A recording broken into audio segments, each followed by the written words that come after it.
Welcome back, dealerships. We are at another episode of Dealership Digest. And right now, with everything going on in COVID and the dealership industry in general, we wanted to bring in a specialist in terms of market share and in terms of dealership. His name is Tim Elliott, and he's our guest today. He's been in the automotive industry for over 30 years. He's been in over 500 different franchise locations. He's seen operations from service to sales to everything in the dealership. And today we brought him on Dealership Digest so we can talk about how to get your market share back in a down market. So welcome to the show, Tim. We're excited to have you here. Thanks, Chris. Glad to join you today. Yeah, it's definitely a tough time right now for dealerships. I mean, we have COVID-19 going on. Even before COVID happened, you started to see some disruption with things like Carvana, with digital shopping. The experience for the customer seems to be going more digital, and some dealerships are having trouble in terms of getting their market share back. I know we had a conversation the other day about, one of the RV dealerships that we represent here, how in the top 3 dealers in our area, most of them are actually negative market share. Here in Northeast Ohio, RV dealers are roughly negative 3.3% across the board. So if, as you were explaining to me the other day, if, the market's negative 3.3% and you're at 0% growth, then really you're at negative 3% market share for the year. And dealerships need to know how to get that market share back. So, what are some of the things that you would tell a dealership that's, down in market share or even in market share on how to get some of that back so that they can succeed for the future? Yeah, no, you're right. And I think there's reporting that's available to most franchise stores. And, it's first understanding, I guess, a couple of things is one, where is the total market, whether it's new or used. And I would generally look at on a month to date and a year over year basis. So if it's Ohio, I would look at that as kind of a 30,000 foot view. Where is new, where is used? Then I would look at my local dealer marketing area, which would be like an Akron, Canton, or Cleveland marketplace. And then just identify if, again, you use the example in RVs, if I used auto sales, if they were new cars were up 5% and I was flat for the year at 0, that means that I'm actually losing market share compared to the overall new marketplace. But then I would take it one step further and look at my brand. So the top competing brands in Ohio are Ford and Chevrolet. Those are the 2 top leading brands. So I would now have to look at where are new Chevy sales or new Ford sales, depending on my manufacturer. And once I kind of get that as a benchmark, I now want to look at my top competition. I want to know where I'm positioned compared to those that are around me. So there's always context. As a business owner, you want to look where you are individually on a month to date, year to date, that's trending and benchmarks. But now I want to look at it in context of the whole. And once I've identified that, I've got to start asking myself some questions of, all right, if I'm losing market share, why is that? And the reason I asked the question about who's my top competition, chances are pretty good that there are 1 or 2 people in my marketplace that are actually growing market share. And what that means is if somebody's growing market share and I'm losing it, they're probably taking it away from me. And I need to figure that out pretty quickly because I call it death of 1,000 cuts, is that it's one sale at a time, but cumulatively, if that goes on for more than a year, that now dramatically affects cash flow and the operation within your dealership. Yeah, no, I can't agree more. And, like you said, you got to have some context, right? Because if we're only paying attention to ourselves and our own dealership, which, it's good to pay attention to your dealership and know what's going on, obviously. But if we don't have any context to where our market is, to what they're maybe doing differently to take some of the market share away from us, or to see what they're doing differently to prepare for the future in terms of capturing that market share from the customers. We have to have that context. So, I think that's a big deal in saying, where are we at? Where's the market at? And, how can we adjust fire to get some of that market share back? So, I know you've been in, like we said, over 500 different retail locations. If you had a GM, a owner, a sales manager, somebody in a dealership who's concerned about losing their market share, what are some of the things that you would say, hey, this is what we need to look at, this is what we possibly need to do, this is what we need to fix, or what kind of advice would you give them to start getting back that market share, to put in a strategy to do that? And what would you say to those dealers?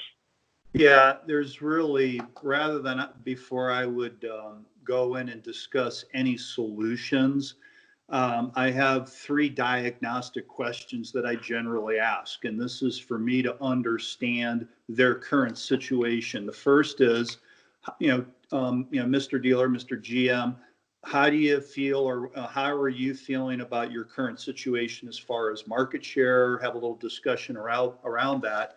That would be question 1. The second one would be, what have you done to address that? So I want to know currently what they are doing, and that's very significant, because whatever they're doing currently, and if they're losing market share, is not working. And I'll maybe press them and ask them that rhetorical question is, if whatever you're doing, do you feel like it's working? And it'll be yes or no. And if it's no, I would then ask, are you now open to having a discussion about entertaining some new ideas? So I'm looking for some agreement based on our agreement right up front that what he's currently doing is not working. And that kind of opens up the door to now kind of being open-minded and willing to address certain areas. I would then ask some questions. Do you feel like new or used cars are down? Let's pick an area of focus where we want to now create some measurement. I think the other thing that you and I chatted about, particularly in the area of marketing and technology, there's a lot of companies that are out there that will go and kind of share the shiny new object and create all kinds of wild claims about what it does, but without an in-store process change to actually match that new widget change technology. And I'll use, let's say, Facebook, for example. Okay. If, we say, hey, Mr. Dealer, Facebook could be a great thing to use, but we don't do any type of training within the store on how to properly use that, either on an individual salesperson level, or even, let's say, it might be video walkarounds. Again, if we agree that that's going to be a better way to engage a customer in a virtual environment, and certainly with the COVID, to me, that's the beauty of video today, is we could actually virtually walk that consumer all the way down the path to making a buying decision, most of the time with video. And I would say more with new car than with the used car. Used car has a little bit more nuances, but without an in-store process, it's going to fail. And I would tell you that's probably the biggest gap that I saw with dealers that were struggling is, somebody pitch them a great idea, but it failed to get executed at the store. It didn't deliver any results, and they canceled it after 60 days. Yeah, no, that's a good point, because, one thing that we all know is if you have a great plan and you never put it into action, then you're never going to get those results. Or if you have a great plan and, that plan takes a year, we'll call it, and you only execute for 1 or 2 months, then you might not see the results that you're looking for. So, that's a big thing in dealerships, and they have to understand that, like you said, you have to be willing to change. You have to be willing to change your process. You have to be willing to take it from the top all the way down to the, salespeople and, some of those people that are going to be the first touch points for the customers, so that the whole team, the whole ecosystem is involved. And I know, Tia, we've talked about this before. And I know when you were in dealership sales, you were using videos to bring people into the dealership to get them to view your, vehicles that you were selling at the time. So, Tia, what do you think about videos and, how dealerships should be using them to get back some of that market share? I think there's several different ways that dealerships can be using video.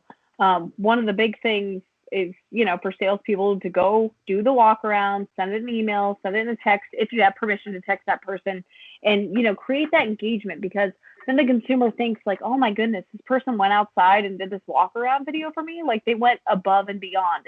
And that's what people want today. They want people that are going to go like reach for the stars for them. They want that MVP working on their behalf. And I think, it's absolutely amazing. And then another thing that video does, is it creates SEO and SEM value for dealerships. I've talked about this in the past, how I had a how-to video that got over 160,000 views for the dealership I was working for. And that's with no paid marketing, nothing behind it. It's just, that was like a hot topic that people were searching. So then it creates this education element within the dealership that shows that not only do we care about our customers when they're in the dealership, but we care about them when they leave the dealership as well. So we're going to provide all these different resources for them. So, if they get into a pickle and they can't get a hold of us for some reason, it's there. Or even, the millennial generation, we want to be on the computer. We'd rather, look it up ourselves and call somebody usually. So that's there. So I definitely think there's all types of value. And then with that too, if you have a customer that, necessarily didn't buy the vehicle from your dealership to begin with, but they find the video, the how-to video or whatever it is on your YouTube channel or whatever social media platform, they might start coming to you for service too. So, car dealerships make a lot of money in service. So if you can grab, 5 to 10 service customers just by using video, why not? There's nothing to lose. You're just going to have a win-win situation. Yeah, now, that's a good point. And, that kind of goes back to your point, Tim, on how you have to have everybody involved, right? Because, let's say we go to a point where our service team is making videos. Maybe they're doing videos, excuse me, maybe they're doing videos on how to properly change your oil, right? The people that are going to change their oil are going to change their oil, but the people that aren't. But they search Google, they search YouTube, whatever they did to find your video, and they're now like, hey, this dealership knows what they're talking about. Open enough to tell me how to change my own oil. So maybe I should just take my car there and get it done. It could be the same thing for RVs, for example. I did that for how to buy a used RV. And, it helped me. I think that video has well over 200,000 views organically as well. And it's still on that dealership's YouTube. And it's helping them get customers in the doors because they see that the dealership is transparent in the way that they want their customers to look at their used RVs. Because in the RV industry, a used RV with water damage is something that is the worst thing that you can possibly buy. And there's a lot of buyers that will buy a used RV and they'll buy it water damage because they didn't know what they were looking for. So a couple of things about video and I'll give you a couple of examples. So some of it's just anticipating needs, but the goal of a video is, if we think about how all of us today, we do a lot of research and compare on an online environment. And an automobile is an expensive purchase. So the goal is to build trust through being transparent. And so video is very powerful in doing that, but it's also anticipating customers' needs, right? And so a couple of things you could even do pre-sale or even, let's say, post-sale is, in a post-sale situation, I saw one salesperson that created a video 2.5 minutes long on how to set up the radio with your iPhone on the vehicle. And again, that was one of the most viewed videos on the dealer's YouTube channel.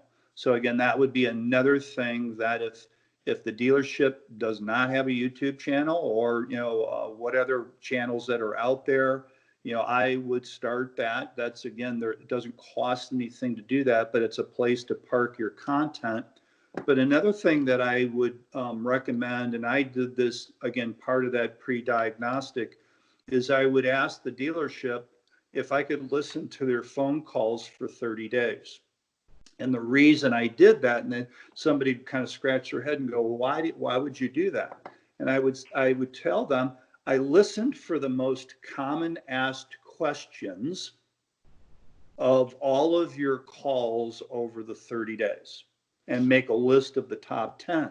And from those top 10, we now made videos addressing those top questions, because a consumer now didn't have to call in to get that information. We were being proactive, we were anticipating their needs, but now we were creating engagement with a consumer in a virtual environment without them having to call. And here's what's powerful about that. Again, that's what the consumer wants, but you're also separating yourself from 95% of the other dealers that still make you call in, wait on hold, terrible on hold music.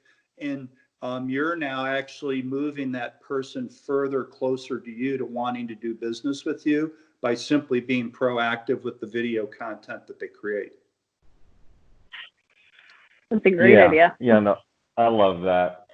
I love that. And you know what? I love what you said there, just listening to your customers and what questions they're asking, right? Because you can go read and study online and, read some books, ask some business owners and say, hey, how do I start a business? How do I create a product that my customers will want? And a lot of them will say, hey, create a product, create a business that fixes a solution, and you'll have a business, you'll have a product. So what you're saying there, what I kind of take from that is, hey, let's listen to our customers' problems before the rest of the marketplace does. Let's implement a solution to those problems and answer those questions that the marketplace truly wants. And by doing that, we're going to get more market share, because that's what the market is asking right now. It's not what they were asking last year. It's not what they're asking in 5 months. It's the problems they're having right now. And those are the issues that we have to address and help them, fix.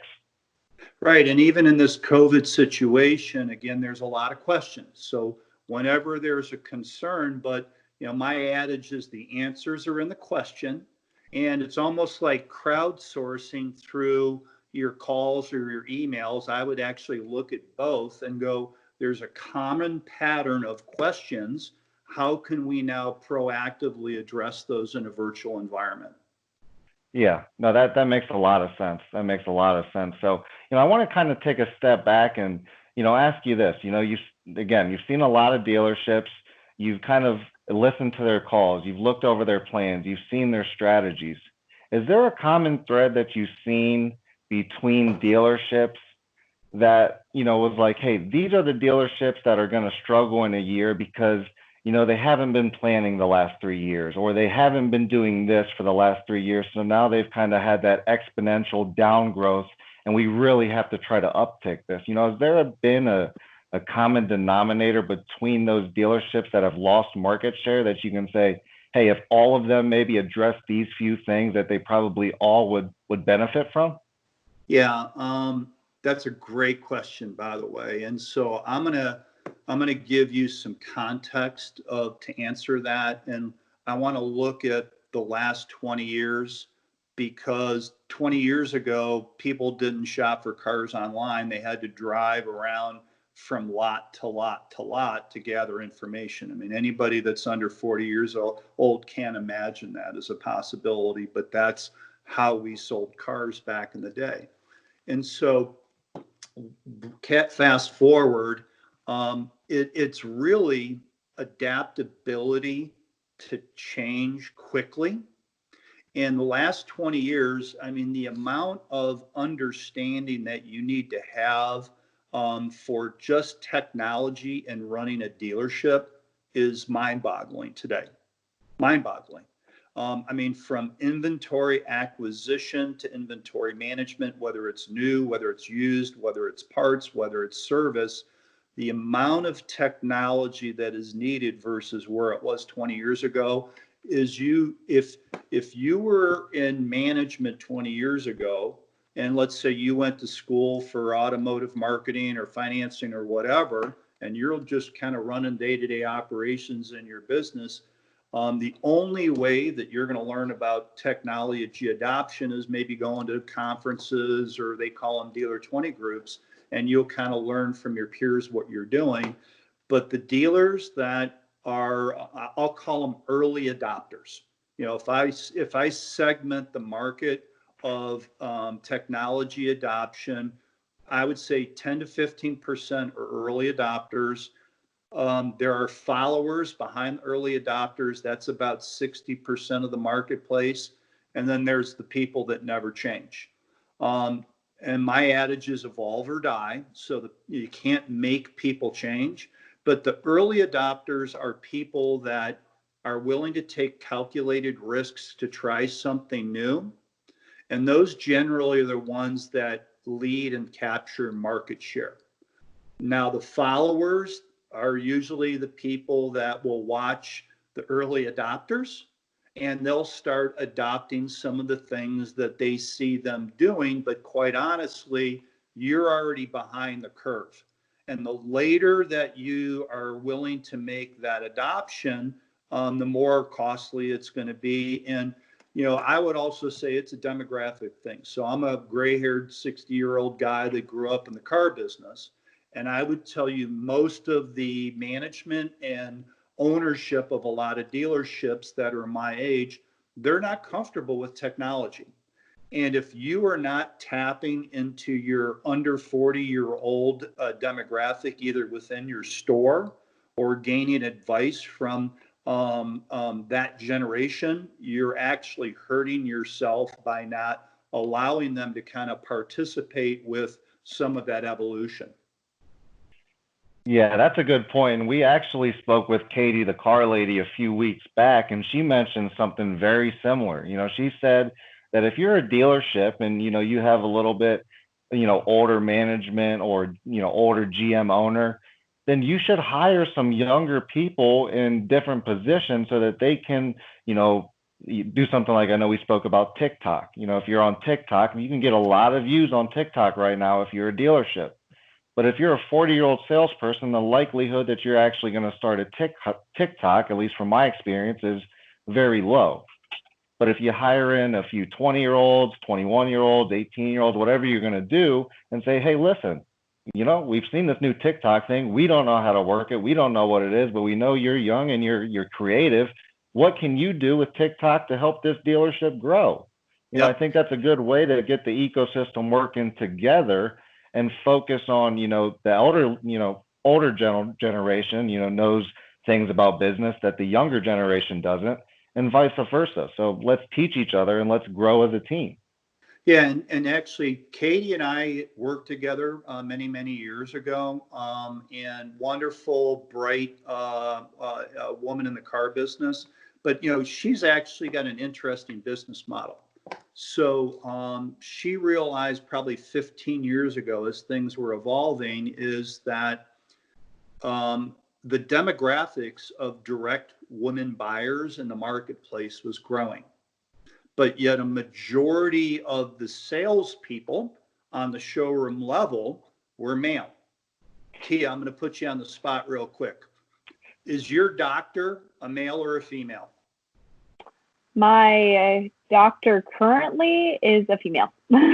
Well, and I rolled the dice on that one. It was 50-50, but most women would prefer, particularly in a car buying environment, to buy from women. Going back to the market share, if I'm not proactively soliciting and going after female people to work on my showroom, that's absolutely affecting my market share.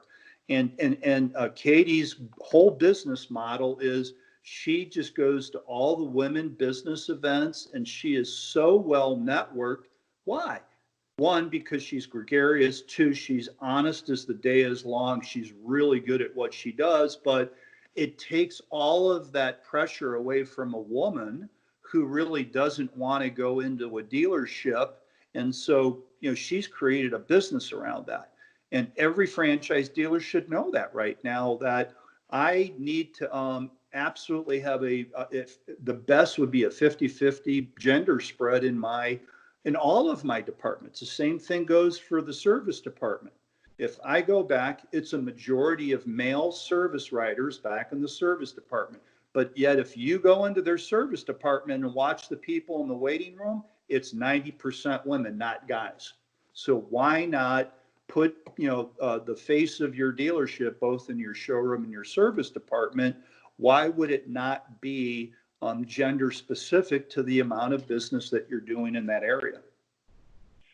Yeah, that's a very good point. And, I have to think not many dealerships are thinking about this, because as I'm sitting here thinking like, wow, that's a good point. Let me think about how many, female salespeople or females I've seen throughout dealerships. And it's a lot of males that, kind of overrun the industry. I mean, maybe I've been in sales a long time, and, I've seen more males wanting to get into sales. I don't want to say that's the reason, because I believe women can be better salespeople than men. They have more empathy than men typically do. They listen Totally better agree. than we do.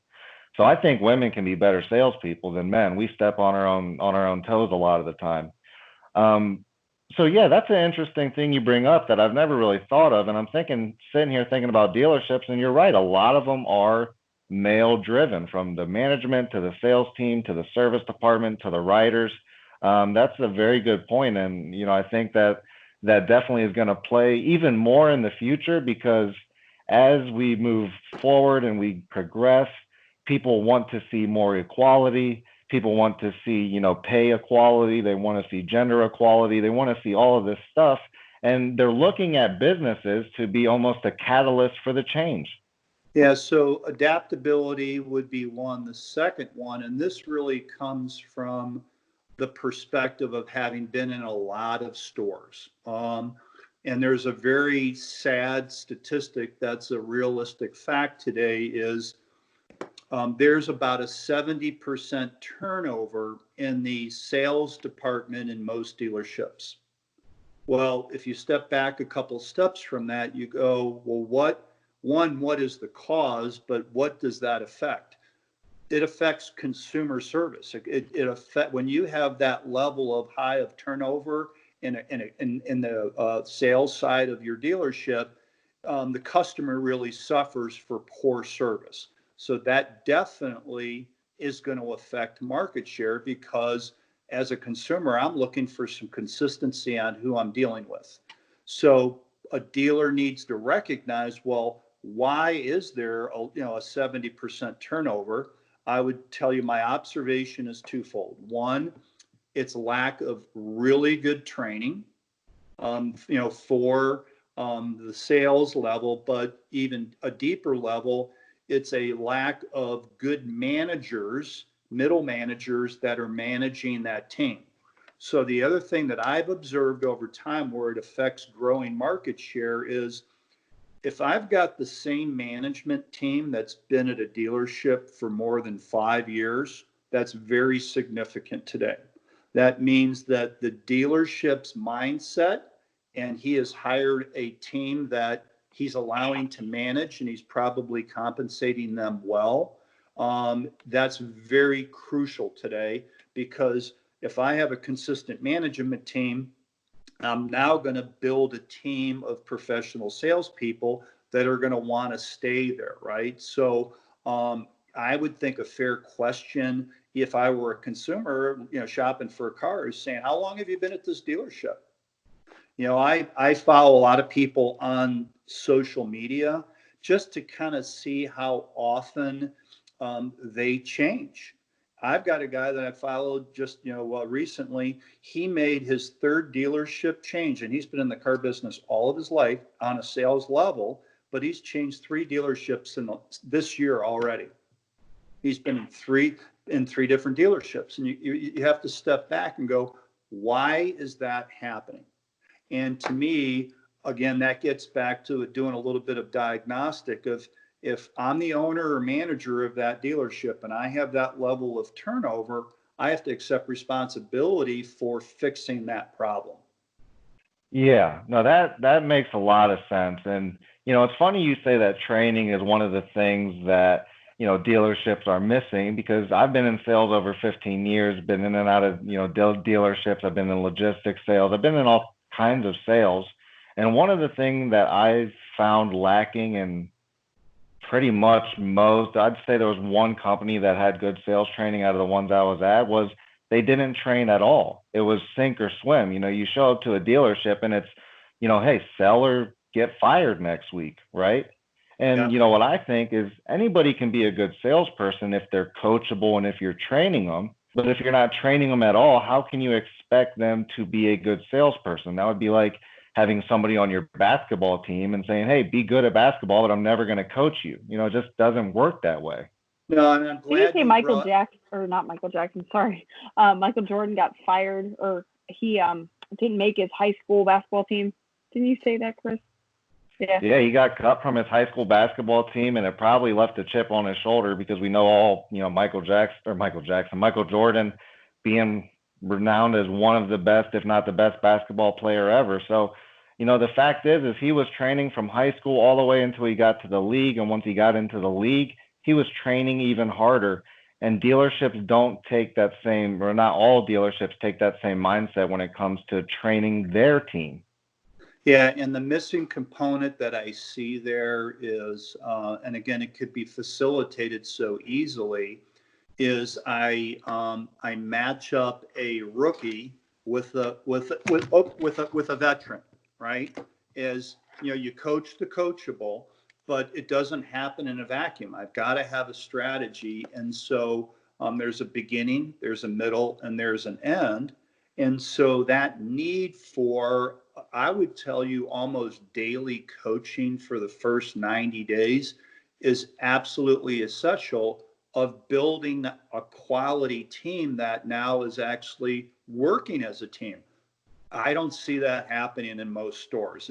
It's more, hey, watch this online. It's some canned training program that Verdi put together, and they're still using VCRs in the sales department, in the office, and some of it's online. I'm being a little bit joking about it, but some of it that I see that's still out there, it's still that heavy-handed, hey, what's it going to take to make a deal type of mentality, which absolutely does not work, because really, I actually learned selling from my dad, and this is, sales 101. And I know this wasn't necessarily part of the discussion, but I remember my dad telling me very early on, he goes, Tim, I've never sold a car in my life. And I was like, Dad, you got to explain that. And he goes, my role in this is simply to help people gather information and let them make a decision. And think about that. It really is no more complicated than that. Is if I simply recognize what the consumer wants is this: give me all the facts and information for me to make an informed decision, and give One me sec, Tim, I hate to cut you off here, but we got to go to a quick break. We're going to be right back, and we'll go right back into that thought. Yep.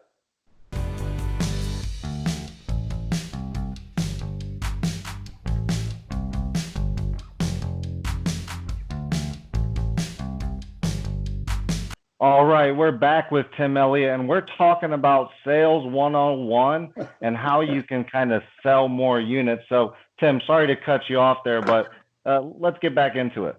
Yeah, it was a quick thought. Is there's power in giving people the freedom to make a decision, right? And when you do that, you're actually empowering them, but you're actually building trust. It's kind of a subconscious thing. But if you believe in your product and you believe that they have the ability to kind of make their own informed decision, but recognize your role is to kind of help them educate themselves, lead them down the path to making a decision, you're actually going to convert more of those opportunities. The other thing that we know, being on the digital side of things, that really 80% of what they need to know, they can find out online.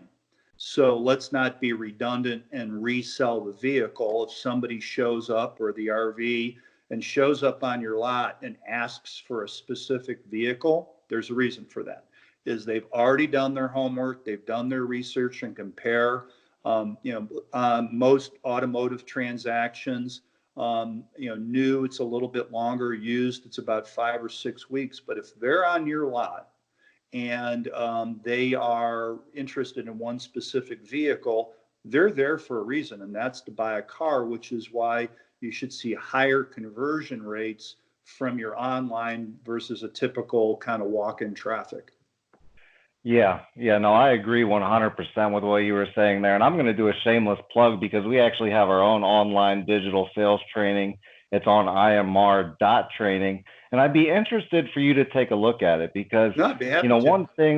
the one thing I've noticed in sales and with the sales training like Verdi or like even, you know, someone like Grant Cardone, which I highly respect Cardone, but a lot of it, I call it rebuttal style sales, where it's like, you Yeah, know, kind of just beat them over the head until they finally buy from you, yeah, right? And I haven't found that in my sales to be the best way to do it. You know, I've found that customers buy from emotion and they justify with logic.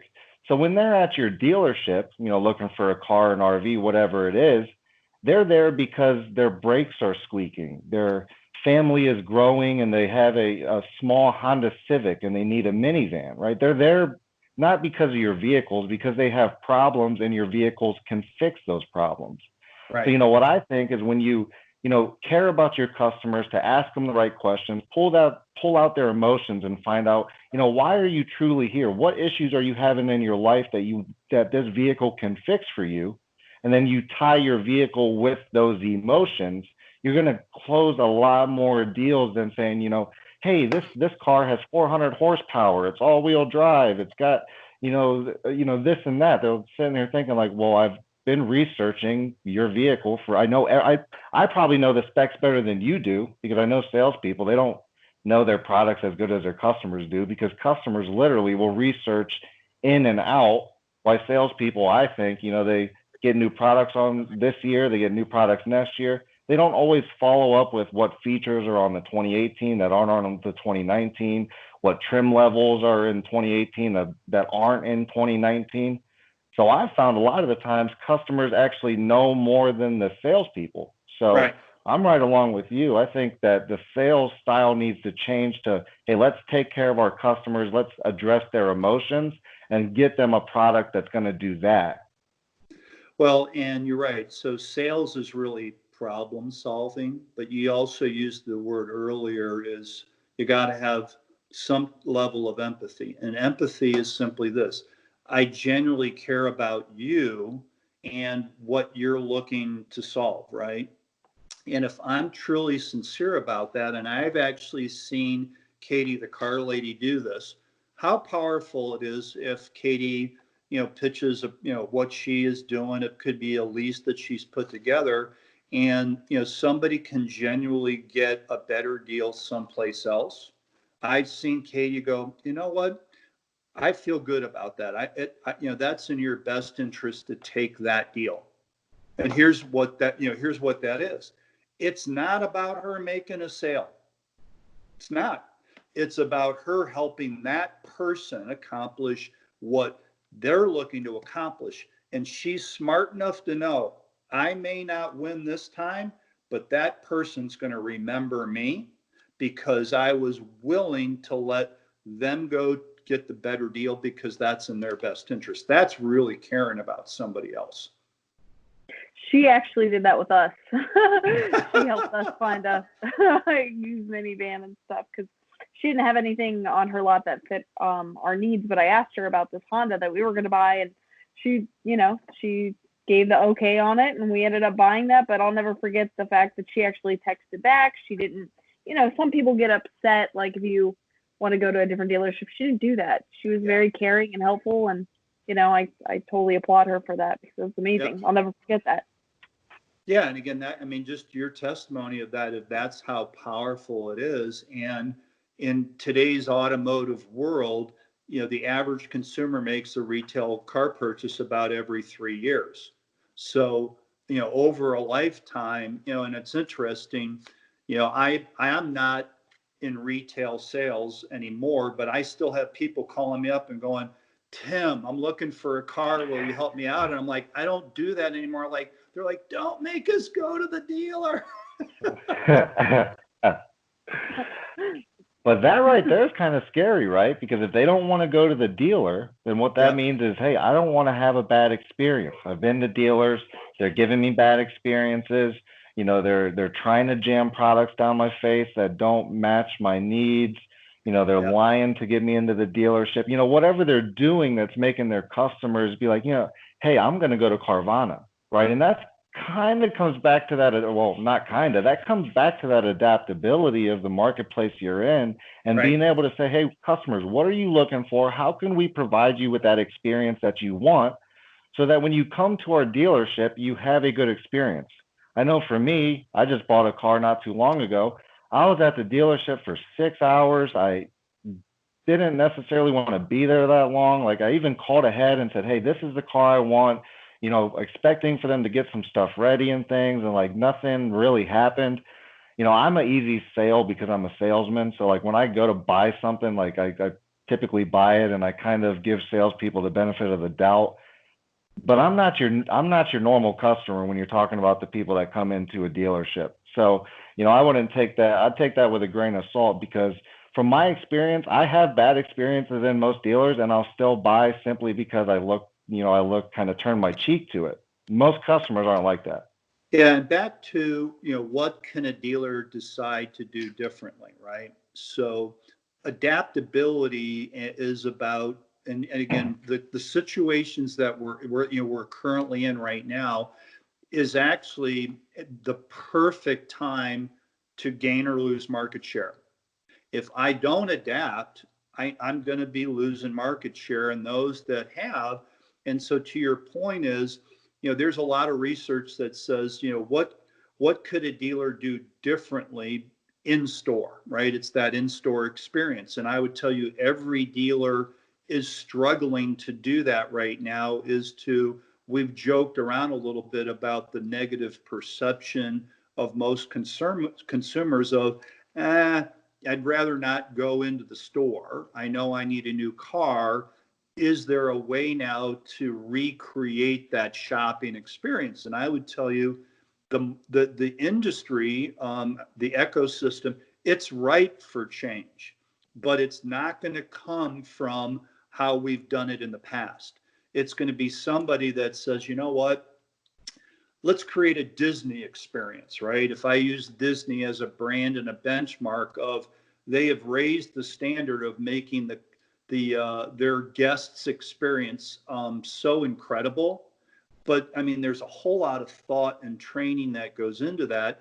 But again, that's really how you're going to actually capture market share, because back to that 3-year cycle and the turnover in the sales department is this: a smart team and a dealership will build a team.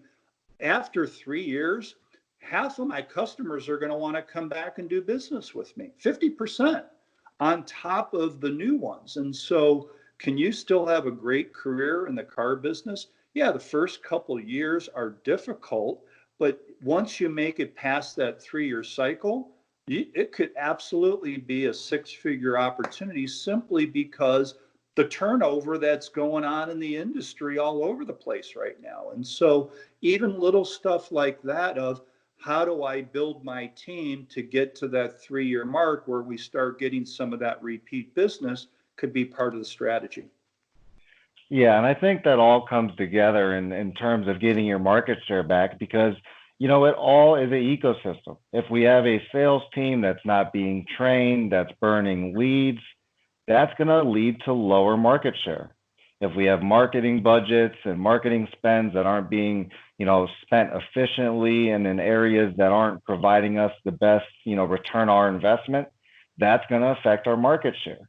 Yep. If we have the wrong team in place, if we have the turnover in the sales department, if we have, a service department that provides a bad experience for the service, all of that stuff is going to hurt our market share, right? So it's not just, hey, let's look at our numbers, let's see where we're at in the market, let's focus on our sales team, and let's do this, team. It's not just that. It's, Hey GM, hey owner, hey sales, hey service, hey everybody that's in this team, how are we all going to put a plan together and implement together so that we can grow as a dealership, increase that customer experience, make our customers happy so that we get our market share back and we keep it because our operations and because the people that we put in place allow us to keep that market share.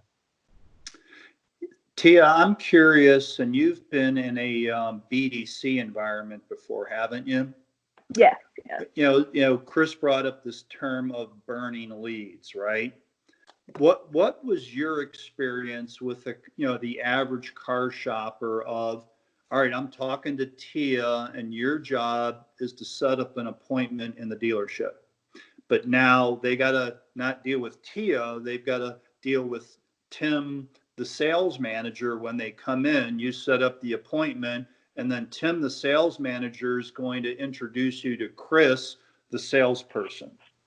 Is that the normal BDC environment? Yes.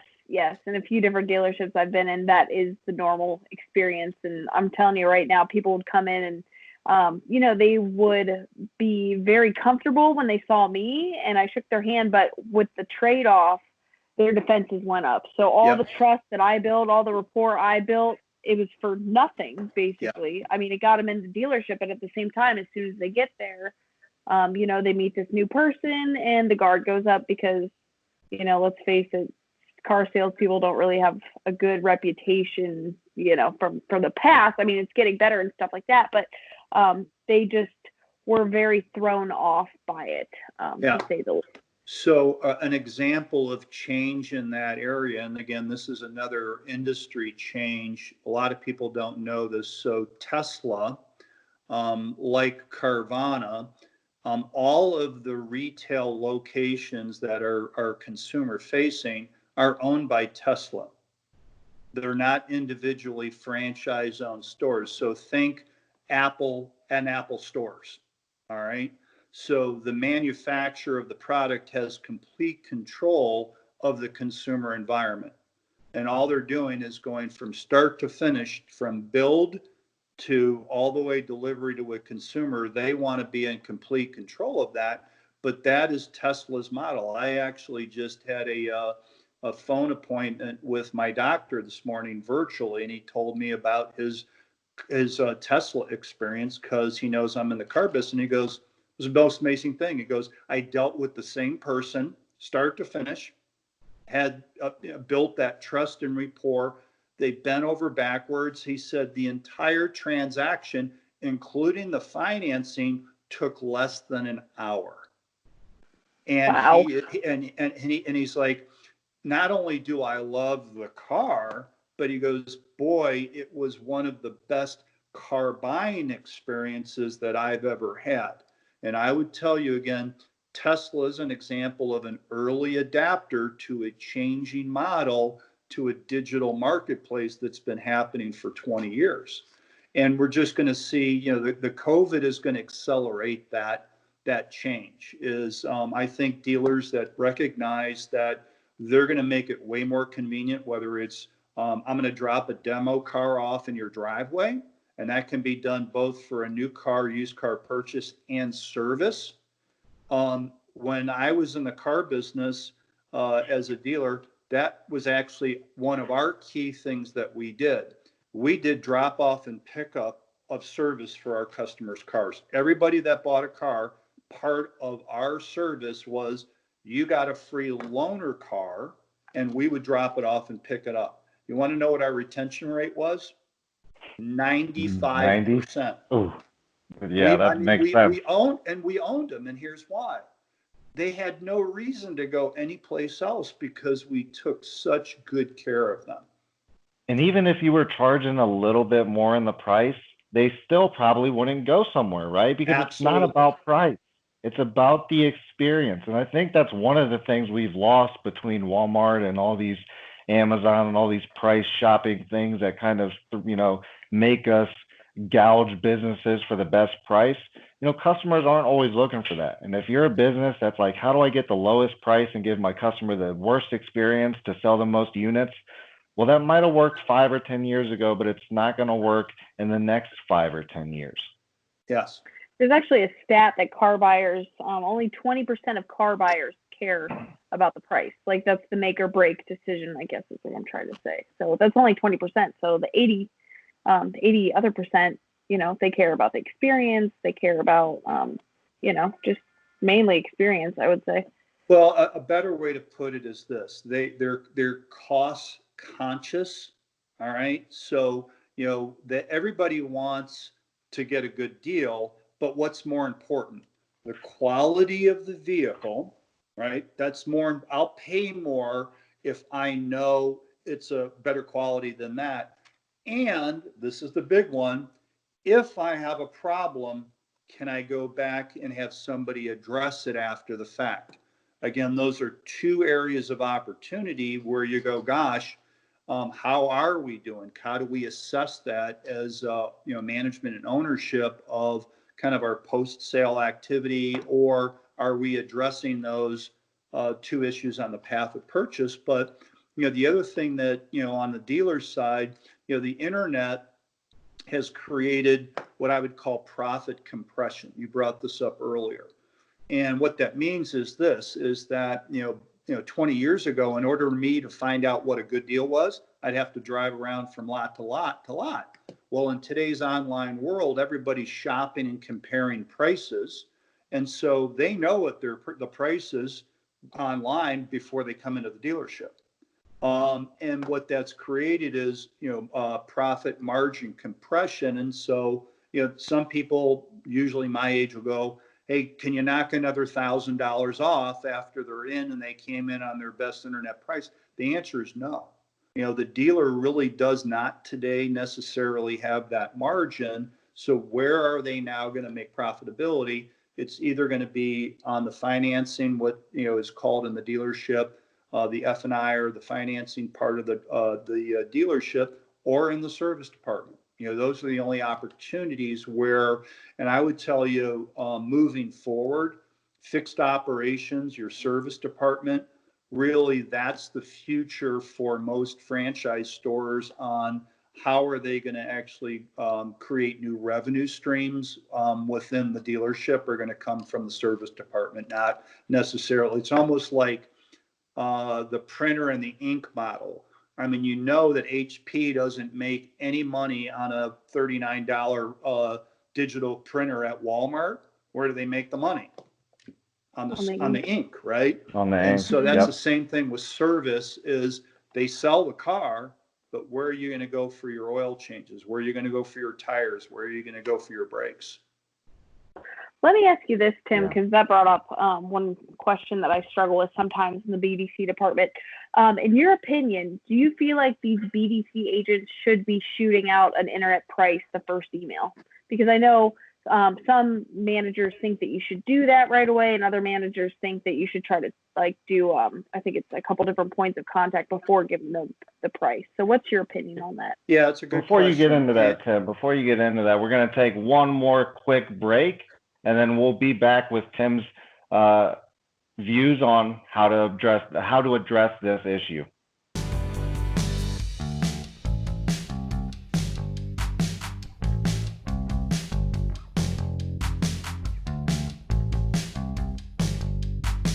All right, we're back with Dealership Digest.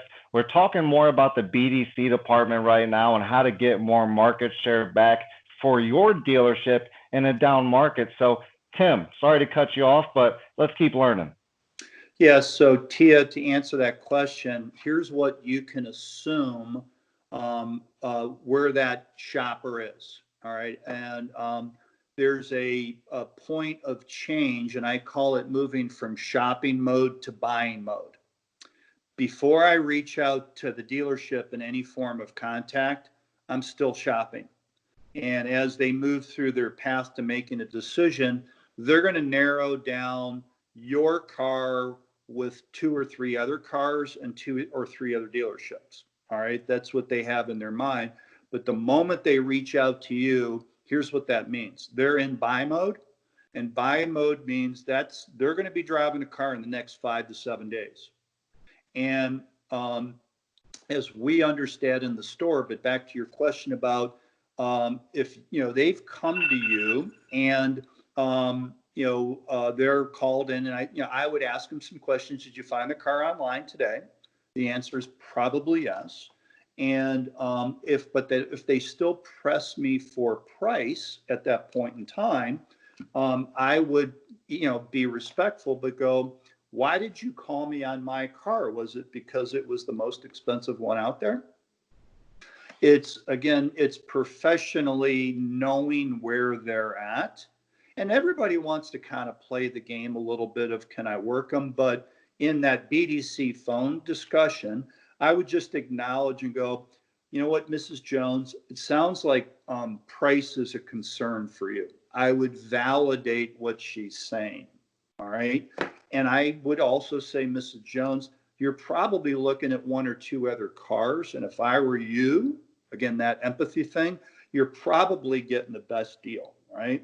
But I would then say, if we were to adjust the pricing by a couple $100, would that motivate you to set up an appointment to come and see this one? I'm now fishing, all right, because I want to figure out where they are in that kind of last stage. Are they ready to come in or not? And I would tell you what I see happening more and more is less people are calling in and just stopping. Some still will. Is it still available? Again, that gets back to listening to the questions. Is it still available? Does it have a Carfax? What's the condition of the tires? That's all those questions that they want to know. But does that address your question, though? I want to make sure I was answering the question of how do we address that? Is this the best price in that BDC environment?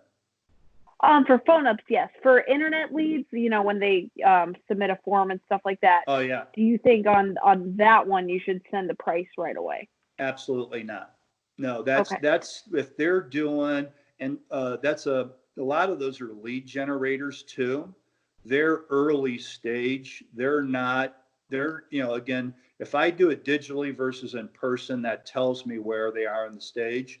But I generally would suggest not doing pricing at that point in time. Okay. Yep. That answers the question. Thank you. Yeah. One thing that, I always looked at and actually was weird to me in sales is the BDC department's kind of weird to me. What I think should happen is I think the BDC department should be replaced by salespeople, and the salespeople should be taking it from A to Z because of the issues that we talked about earlier between, turning over from a BDC to a sales manager to a sales rep, and then the defenses of the customer instantly go back up. Me and Tia, we've talked about this a lot. I tell Tia 30 minutes of stuff that I want in my car. I go to a sales person. I got to tell him the same thing because the information doesn't get passed properly. I believe that a BDC department should not exist really, and it should be salespeople following up with your internet and walk-in leads. And if we need more salespeople, add more salespeople, but train them how to take a customer from A to Z, give them a flawless experience, get a customer review because, people are searching the internet and they're looking at internet reviews just as they would from their brother, sister, uncle. And I personally think that's the way it should be done so that you can keep the experience with the one single salesperson. So you're not, throwing those kind of wrenches at your customers, making them feel like, hey, what's going on here? I always thought that BDC to me was kind of like just another friction point that made it harder to close a deal.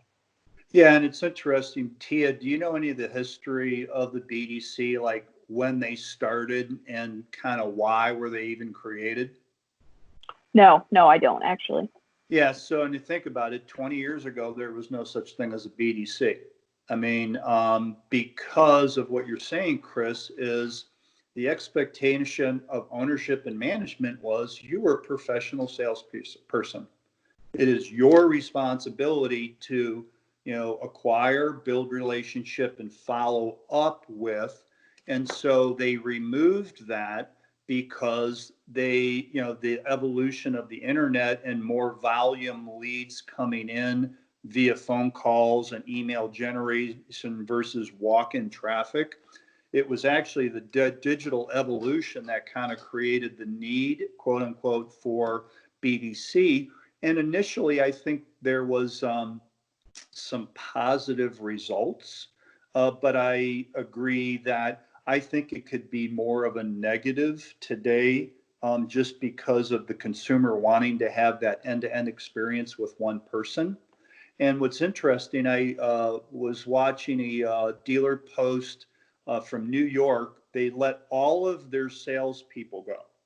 And the only people that were putting deals together at the dealership were the managers. So they had no salespeople, no BDC, and they were now forced back into actually, end to end, walking that consumer. And the guy was amazed that they had a 90% conversion rate of those people. Surprise. Again, volume was down dramatically, but they were converting more people because of that end-to-end care. And again, I think that's another need. One other thing that's changing that I see happening in the industry today too, and again, this affects market share, is I'm starting to see dealers move the trade-in process from the end of the transaction in the showroom to the front. Any idea why you guys would think why they would do that, why they would move trade valuation to the front of the process? And think CarMax. CarMax has been doing some ads that said, hey, we'll buy your car even if you don't buy our car. Yeah. Well, I know for me personally in sales, I actually took that approach because, when I was at a one price dealer, and take some context, just as you said, everybody wants to beat you up. So when I was selling RVs, what I would say to people when they came in and say, listen, we're a one price dealer. We don't haggle and negotiate. We give you the best price from the very beginning. And you can search the internet and find out that we're giving you the best price on our units, regardless. But what that means for my trade-ins is when I come to a trade-in value, I have to give you exactly what your trade-in is worth. So if you're trading, I pull up the NADA book and it's worth, $5,000. That's what I have to give you for a trade. Now, the reason we do that is because it's fair and we want to give you the best price for your RV. But if I was able to, be whimsical with your trade number, what that means is I'm not a one price dealer and I have a lot of money hidden in my, profit margins in the front end of my RV. So I just want you to understand how we do business and what this allowed me to do later in the sale when I gave them a low trade-in value, because no one ever likes their trade-in value. When I gave them that low trade-in value, I'm able to say, hey, listen, when I talked to you in the very beginning of our sale, I told you this was going to be your trade-in value, and I explained to you why, right? And what it does, or at least what I thought it did, was it brought the objection up before they could even bring it up themselves.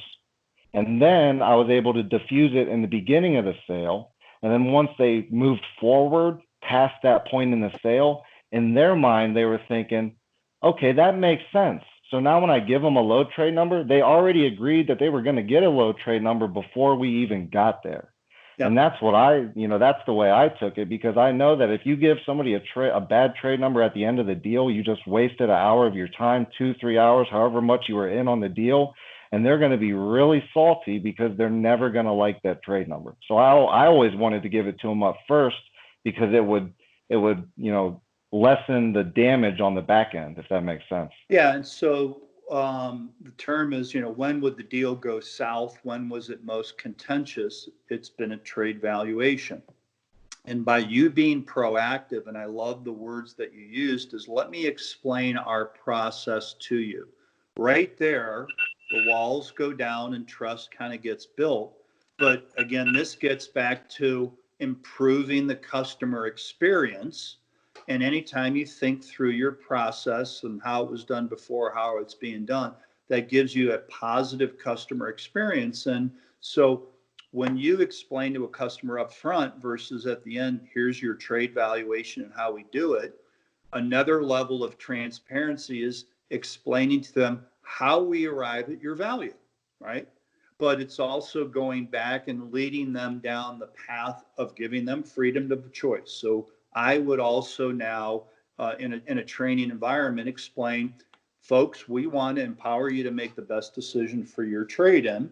Here's how we arrive at your number. Let me show you. But I also know you may want to sell it yourself on Craigslist or Facebook Marketplace.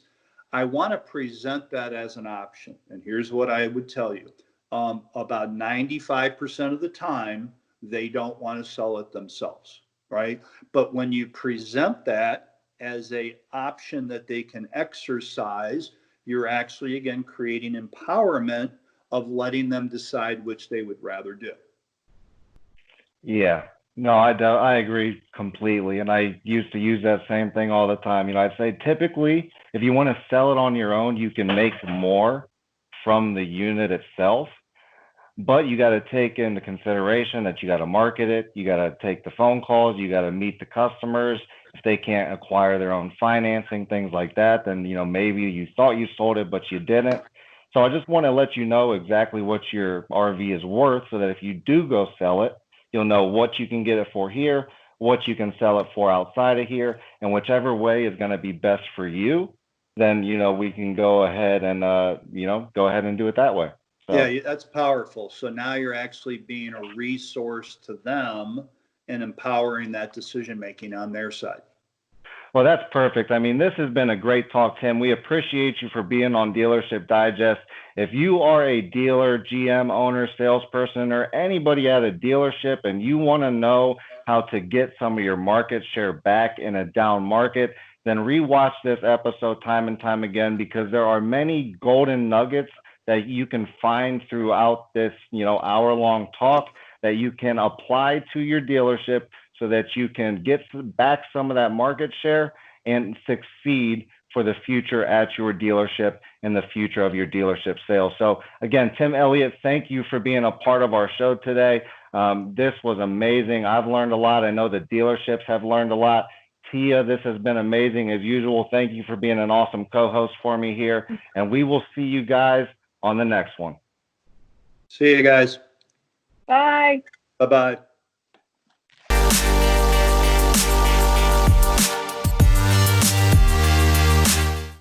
Thank you for watching Dealership Digest, presented by IMR. To see more episodes, subscribe to our YouTube channel or like our Facebook page. And if you need digital training for your dealership, then visit us online at imr.training Or infiniteMediaResources.com.